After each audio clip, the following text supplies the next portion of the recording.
دیکھیں اگر آپ اس کو ان کے پوائنٹ آف ویو سے دیکھیں گے اس وقت ایف بی آر نے ایک ڈر تو بٹھایا ہوا ہے ان دا فارم آف یہ جو ود ہولڈنگ ٹیکس ہے اور اس سے ایف بی آر کو ٹھیک ٹھاک رقم حاصل ہو رہی ہے اور اگر آپ یہ دیکھیں کہ جو ٹریڈرز ہیں انہوں نے جو ہے بینک کا استعمال کرنا بالکل بند کر دیا ہے تو اس سے ان کو بھی کچھ نہ کچھ نقصان تو ہو ہی رہا ہے اور ہماری اکانومی بھی بالکل رک گئی ہے. اب اگر یہ اسکیم آنے سے جیسا کہ ٹریڈر کمیونٹیز نے جو ہے ایشورنس دلائی ہے کہ وہ لوگ سامنے آئیں گے اور اگر یہ لوگ آ جاتے ہیں تو کہیں نہ کہیں سے جو لوگ ٹیکس نہیں دے رہے تھے بالکل بھی وہ کچھ نہ کچھ کنٹریبیوشن تو دیں گے اور اس سے اگر ٹیکس کچھ نہ کچھ جمع ہو جائے گا تو شاید ہم اور آپ جو آنیسٹلی ٹیکس بھر رہے ہیں ان کے ٹیکس ریٹ میں کچھ کمی آ سکے. یہ بتائیے گا کہ اگر حکومت واقعی کالے دھن کو ٹچ کرنا چاہتی ہے تو جو کالے دھن کا پہاڑ ہیں یعنی کہ مثال کے طور پر ریل اسٹیٹ سیکٹر ہے جس میں ایک اندازے کے مطابق 500 ارب ڈالر کا کالا دھن ہے پاکستان کے اندر. یہ امپورٹس ہوتی ہے یہ انڈاکیومنٹڈ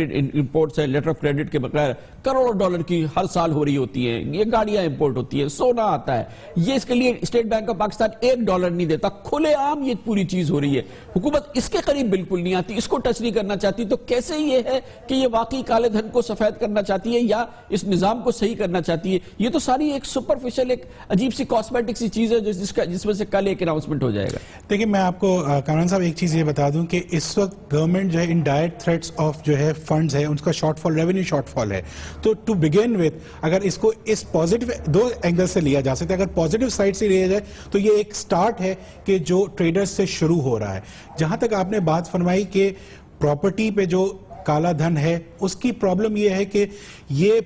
ان کے جو کلیکٹر ریٹس ہیں جو سٹیمپ ڈیوٹی ریٹس ہیں وہ پروونسز گورن کرتے ہیں. تو جب تک پروونسز ان ریٹس کو پراپر نہیں کریں گے ایف بی آر اس میں کوئی خاطر خواہ رول پلے نہیں کر سکتی. ہاں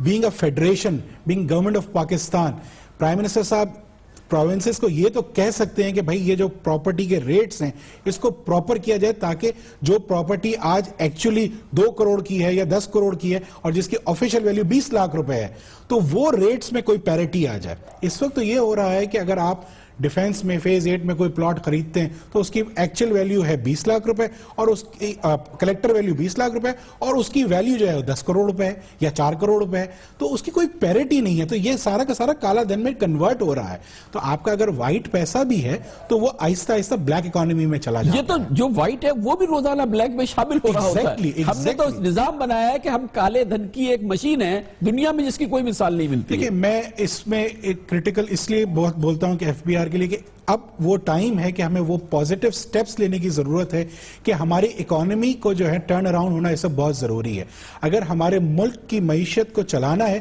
تو پازیٹیو سٹیپس لینے پڑیں گے. شاید یہ ہو سکتا ہے ریٹیلرز والا سٹیپ ایک پہلا قدم ہو. بہت بہت شکریہ جناب ذیشان مرچنٹ ہمارے ساتھ تھے. کمرشل بریک اور